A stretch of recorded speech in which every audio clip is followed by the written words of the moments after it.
Subhanalladzi asra bi'abdihi laylan minal masjidil haram ila al-masjidil aqsa alladzi barakna hawlahu. وعندما نقرأ هذه الآية الكريمة نستشعر ما المقصد ما المقصود من الله سبحانه وتعالى من هذه الآية. لماذا اختار الله سبحانه وتعالى المسجد الحرام ثم المسجد الأقصى ثم صعد إلى السماء؟ لماذا لم يختار الله سبحانه وتعالى من المسجد الحرام مباشرة إلى السماء؟ هناك حكم وهناك منفعة في هذه الآية.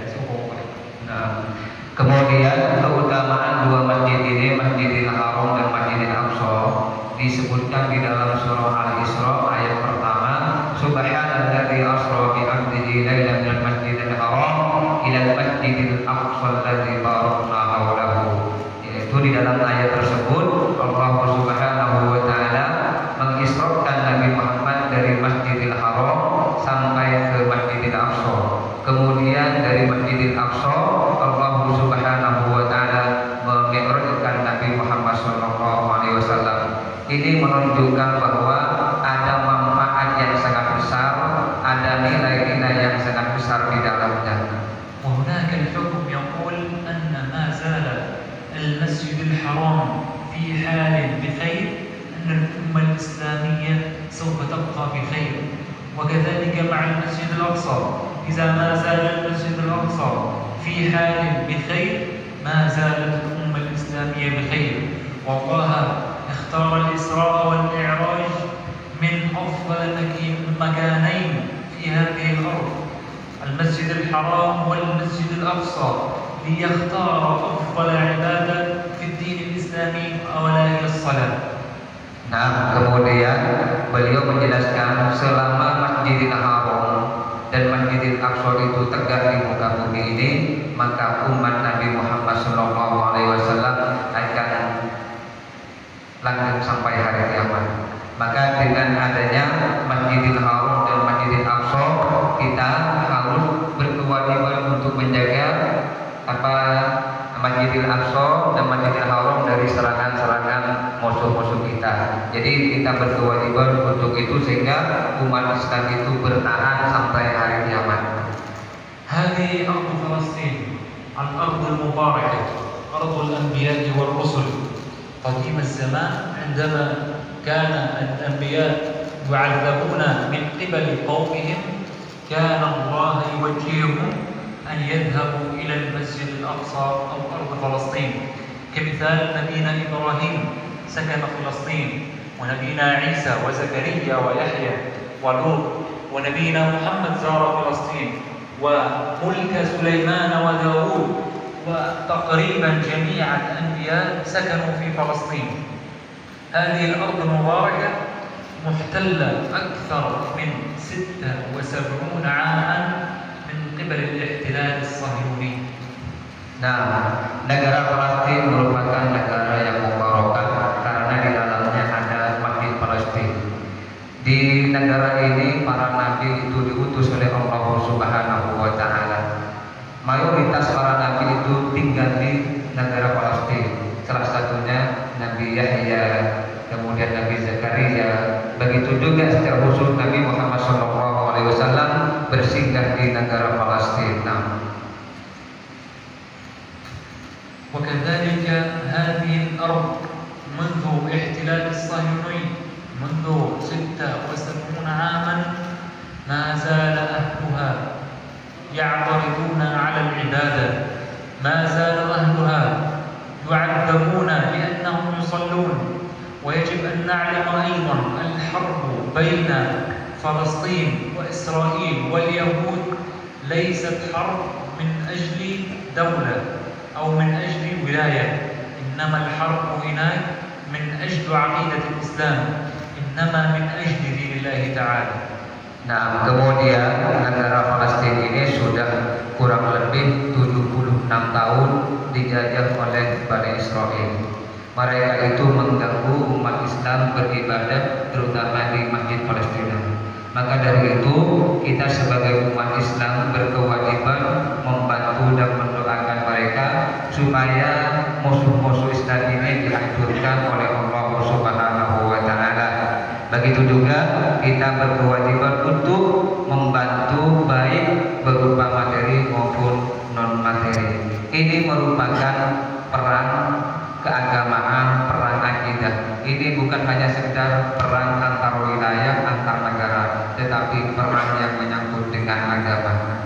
وجميعنا نعلم منذ 5 شهور أن استشهد من أهل غزة فقط أكثر من 25,000 شهيد وأكثر من 65 إصابة وجريح.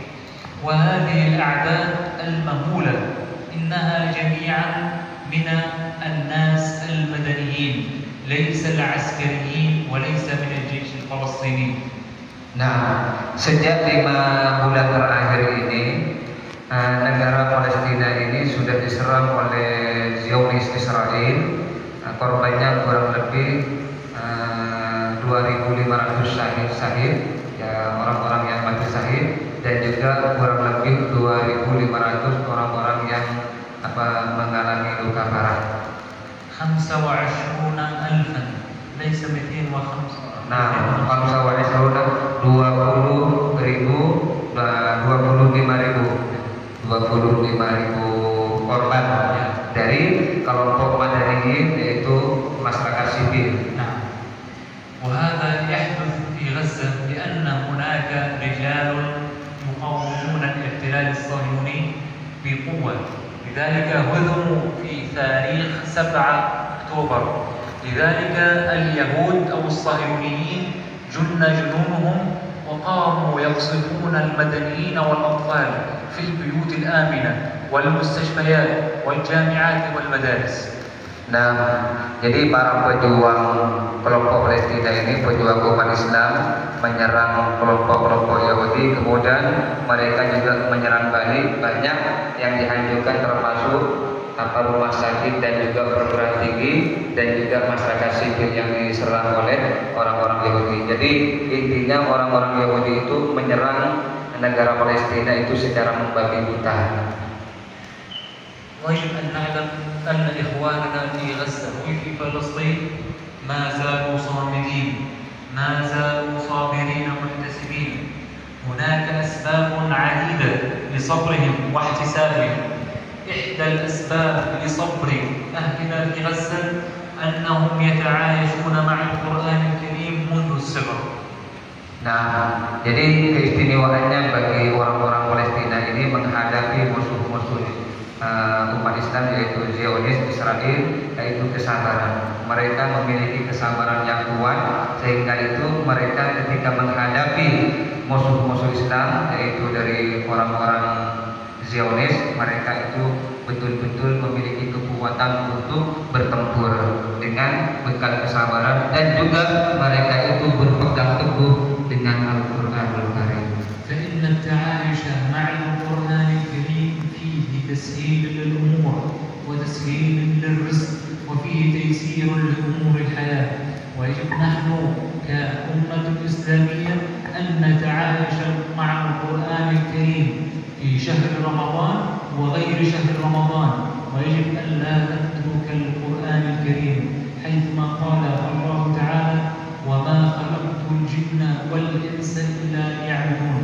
الله خلق الإنسان والجن فقط للعبادة. Nah, maka dengan demikian Al-Quran sebagai kitab Allah Subhanahu wa Ta'ala harus kita pegang teguh, harus kita baca dimanapun dan kapanpun, termasuk di bulan suci Ramadan. Karena membaca Al-Quran bagian daripada ibadah kepada Allah Subhanahu wa Ta'ala, sesuai dengan firman Allah Subhanahu wa Ta'ala, "Wa ma khalaqtul jinna wal insa illa liya'budun." Aku tidak ciptakan manusia dan jin melainkan untuk beribadah kepada Allah Subhanahu wa Ta'ala. Salah satunya adalah dengan cara konsisten berpegang teguh dan membaca Al-Qur'an Al-Karim. وأخيرا رسالتنا لإخواننا هنا في إندونيسيا: ألا تنسوا إخوانكم الفلسطينيين أو الغزيين من صالح دعائكم. يجب أن تدعوا لهم، وثانيا يجب أن